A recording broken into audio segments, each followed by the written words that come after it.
Os casamentos reais fazem muito sucesso entre o público e são alvo também da curiosidade de muita gente, né? A marqueteira mor Rainha Vitória percebeu isso daí e foi ela quem começou os desfiles de carruagem após a cerimônia. A Rainha Elizabeth, ela se casou com o Príncipe Philip quando o país estava passando por uma recessão, né? Então ela teve um cardápio um pouco mais modesto.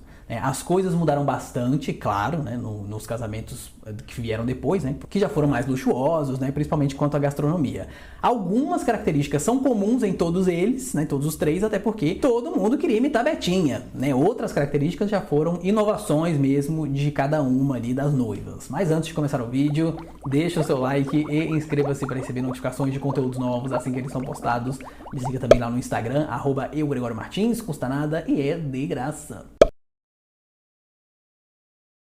Como eu mencionei no comecinho do vídeo, algumas tradições populares, né, mais importantes da monarquia foram implementadas pela própria Rainha Vitória, né? Antes dela, a maioria dos casamentos reais eles eram de noite, varavam a madrugada no palácio. Depois dela, a cerimônia passou a ser feita de tarde, com a festa se iniciando no início da noite. Além disso, ela implementou também essa história aí do passeio de carruagem, né, pela cidade, para poder cumprimentar a população, numa tentativa de aproximar mesmo o povo da monarquia, né? Essa tradição aí foi mantida e a princesa Diana ainda deu um toque pouco especial, né, depois. Até o casamento da Kate Middleton, as grandes inspirações para os menus eram a gastronomia francesa, né, que de fato é reconhecida mundialmente. A gastronomia inglesa não é tão boa assim, né, que os ingleses me perdoem.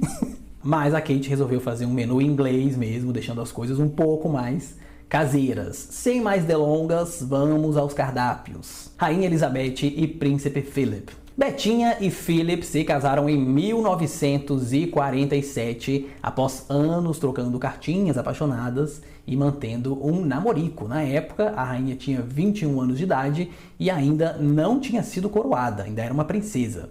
Um fato que influenciou bastante a festa deles foi a recessão, né, que o país estava passando, né, depois de ter uma participação na Segunda Guerra Mundial, que tinha se encerrado ali 2 anos antes, né? Betinha não queria causar muita antipatia com a população e aí usou uma boa dose de bom senso, né, pedindo que o cardápio fosse feito com alguns alimentos que estivessem disponíveis nas senhas de racionamento. Naquela época lá, as pessoas ganhavam era uma espécie de cupons, né, que davam descontos, ou que ganhavam alguns alimentos com aquele cupom ali, né, alimentos que eu digo são produtos básicos, né. Ela também recebeu muitas doações da própria população, muitos cupons, né, para incrementar o menu.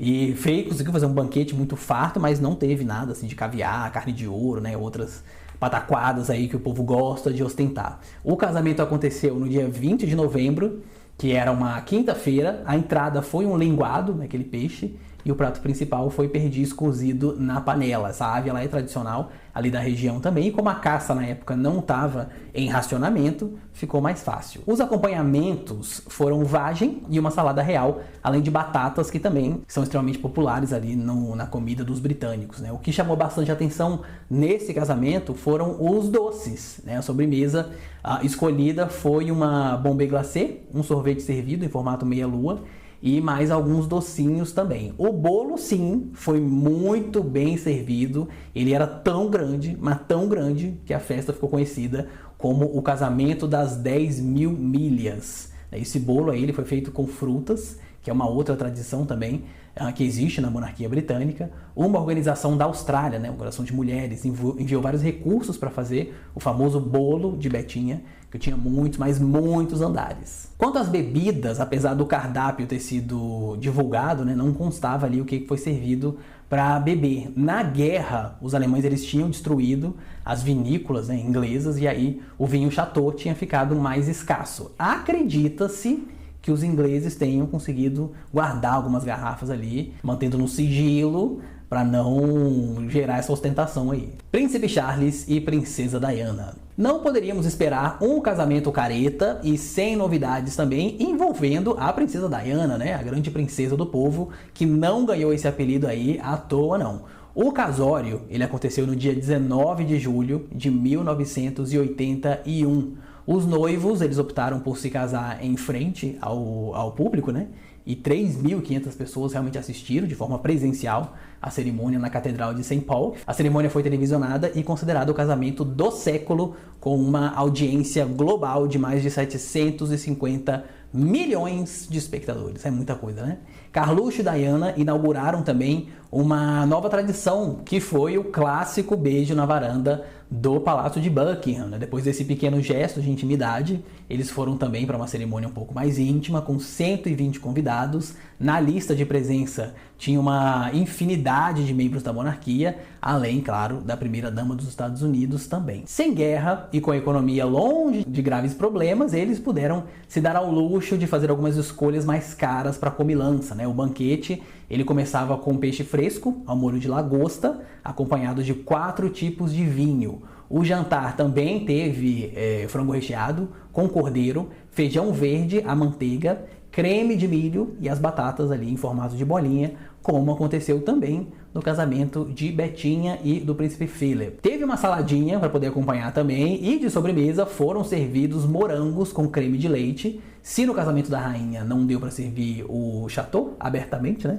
Aqui eles serviram sem vergonha nenhuma várias e várias garrafas de Chateau 1959. Eles também tiveram um bolo bem grande, mas não tão grande quanto o de Betinha. Aliás, eles encomendaram, né, 27 bolos no total. A maioria deles foram distribuídas entre as escolas e instituições de caridade da Inglaterra. O príncipe William e Kate Middleton. Kate Middleton, que herdou o título da sogra de princesa de Gales, tinha sido apelidada pela imprensa britânica como Kate que espera, né? Kate paciente. Porém, a espera valeu a pena. Ela e o príncipe William se casaram no dia 29 de abril de 2011. Eu lembro que eu acordei 5 da manhã para assistir. Isso foi numa sexta-feira.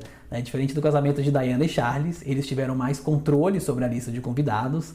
A quantidade de representantes também, né, de monarcas europeus foi bem menor. E eles priorizaram alguns amigos e familiares. Muitas celebridades, como Elton John, o casal David e Victoria Beckham, a cantora Joss Stone, tiveram ali nesse casamento. O casamento também ele não aconteceu em St. Paul, né? Ele aconteceu na abadia de Westminster, e eles voltaram para o palácio depois, onde deram 2 beijinhos na varanda, como o pai do William fez também. A recepção foi muito grande, mas bem discreta. O menu oficial ele não foi divulgado, mas alguém vazou na internet, né? Um dos 300 convidados era um X9.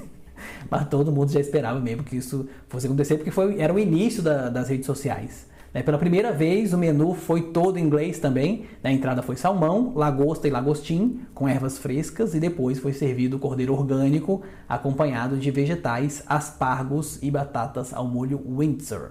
De sobremesa, teve o sorvete feito com mel, né, o trifle e parfum de chocolate. Kate e William priorizaram também a culinária britânica, né, e optaram por ingredientes produzidos no próprio Reino Unido, à exceção da carta de vinhos, que eram todos franceses. O casal teve um belíssimo bolo de frutas também, todo decorado e menor do que o da Diana e de Carluxo. Esse bolo foi adornado com 900 folhas, né, e alguns toques florais também.